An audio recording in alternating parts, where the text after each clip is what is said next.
Breaking news to bring you on the Fani Willis affair. Pun intended. Okay. Brand new story in the New York Post shows that, well, there's another witness there that is going to be a problem for Ms. Willis. This is a witness who's prepared to testify according to documents filed by a co-defendant of former President Donald Trump, David Schaefer. So these court papers show that a prosecutor named Cindy Lee Yeager, she overheard a conversation in which Fani Willis was warning her boyfriend, Nathan Wade's lawyer, that they're, quote, coming after us. The direct quote is, they are coming after us. You don't need to talk to them about anything about us. Willis is alleged to have warned Terrence Bradley, the lawyer for Nathan Wade, in a September 2023 phone call. So again, this story being reported first by the New York Post, a new witness, quote, could testify Fani Willis warned her lover, Nathan Wade's former business partner, to stay quiet about their affair. This is a pretty explosive filing, shall we say, a very, very explosive filing, because this complicates it in new ways. See, at issue here, and this is something that the ladies on The View don't understand. I played you some of that sound yesterday. They really, really fundamentally don't understand it. But at issue here is the timing of the relationship, because Fani Willis went out and hired this guy, Nathan Wade, who had no experience really doing what he would wind up doing. And he was there to go after Trump with her. Not the best choice from a work perspective, but also from a personal perspective, because she effectively just kind of hired the guy that she was allegedly having a thing with. It has now been discovered that he visited her house, according to Trump's legal team, some 35 times, and that there were some 2,000 phone calls, and that there were some 3,500 text messages. Like, I don't know how anybody texts that much ever. Like, that's really quite something. But at issue, of course, was the timing, because if she's hiring somebody and then he's taking her out to dinner and he's taking her on multiple cruises, which she allegedly paid him back in cash for, that was a whole thing. That was kind of funny during her testimony. Then she stood to benefit financially. Right? That's the issue. If she was benefiting financially, then she was effectively taking money from the taxpayers in a fraudulent type way. And now it gets worse, because now she allegedly is lying about it. You know, remember when Martha Stewart, she was in deep trouble. She wound up in jail for this because she lied to the SEC. It wasn't even that she was entirely off in what she had done, as we can all recall, that insider trading thing. It was that she lied about it.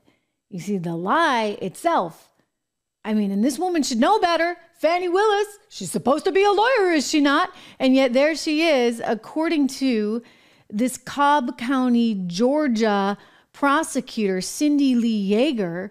Apparently, she was telling the business partner of Nathan Wade that he needed to stay quiet about the affair that she was having with Nathan Wade.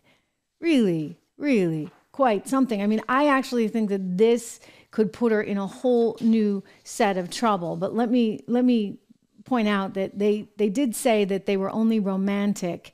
This is under oath, by the way. Willis and Wade were saying under oath. Again, this is why it's so, remember Martha Stewart, okay? She's just escalated herself into a whole new host of problems here, Ms. Willis has.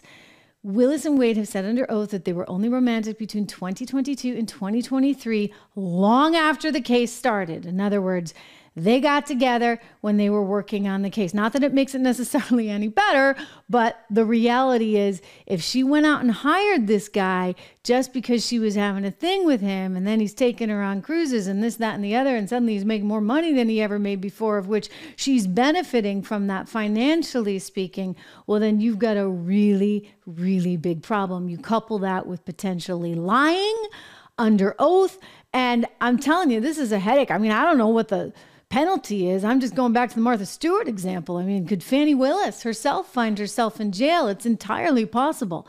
So at a hearing over whether to disqualify Ms. Fani Willis last week, I'm reading directly from the New York Post article now, Bradley claimed on the stand that he had no knowledge of when the two prosecutors started dating.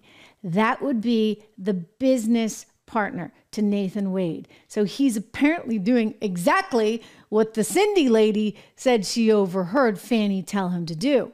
You know, because Fanny's like, oh, it's not in their business, not in their business.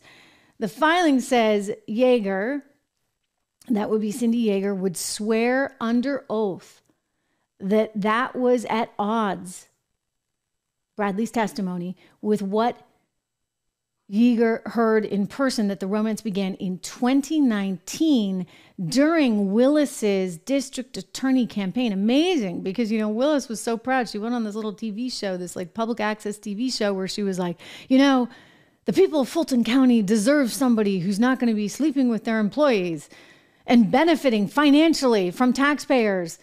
And I'm like, oh my goodness. I mean, be careful where you start heading, Fani, and the things that you're saying. So Bradley, that would be Nathan Wade's business partner, also texted a lawyer for another Trump co-defendant, according to the New York Post, that the pair were absolutely dating before Willis hired Wade to manage the Trump prosecution in November 2021. And he muttered, "Oh, dang," when confronted with that evidence on the stand. So again, all of this is about the timing, but don't tell that to the ladies of The View. They don't quite understand any of this. I mean, here they are thinking this is not anybody's business, and now why are we even talking about this? Let's go to Sunny Houston and Joy Behar. Sunny, who I guess graduated from law school and thinks she's the be-all, end-all legal expert there on The View. State. Okay, so defense attorneys are making the case for what they call a conflict of interest. Meanwhile, the two lawyers prosecuting her, who were questioning her, they're married. They're married to each other, and they have a law firm together. Yes, they do. So isn't that a conflict of interest? And do they have a problem? Do they have a case against her? They don't have a case against her. I think this is certainly just a political move. This is so that Trump can push this and try to kick this case and this can down the road, so that if he becomes president, God forbid, of the United States, then he's going to say, you can't prosecute me in state court because I'm too busy being, he's not really going to be too busy, but he's too busy being the president of the United States. So that's what this is really about. Yeah. And Georgia has a law in place that it is not unethical or illegal to have a romantic relationship with co-counsel, even opposing counsel. Can you imagine that? The only thing, because I would imagine in Georgia and all places across the country, men would not be able to practice law if it were. So explain.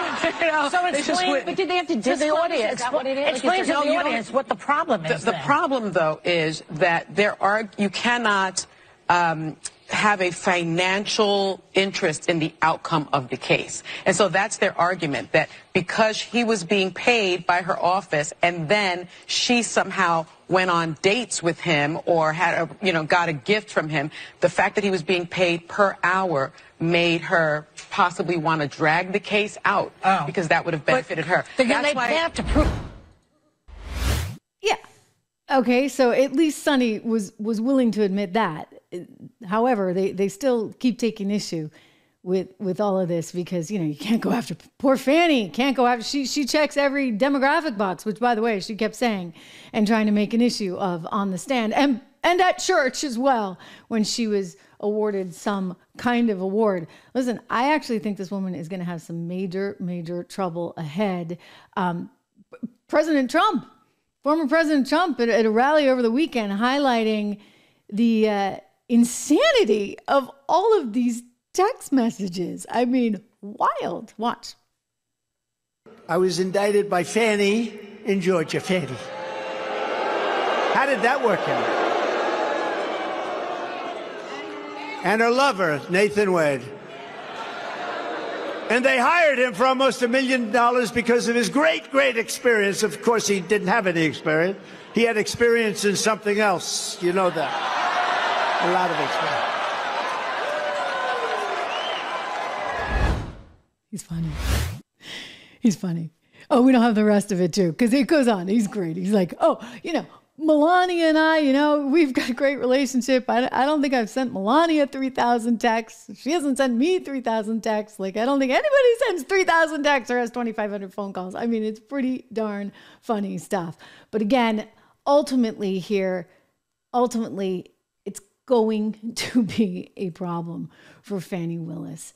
And it's amazing how just every single thing keeps coming back to bite these people, whether it be Griswold out in Colorado, and she just can't understand why the Supreme Court if the United States of America wouldn't be willing to go on with her grand idea that somehow she can kick a guy she doesn't like off the ballot, or whether it be what's going on there in Fulton County, where somehow we're not allowed to call out Fani Willis because she's doing something that would be financially inappropriate and then lying about it. Remember Martha Stewart? I mean, this is the kind of stuff you go to jail for, folks.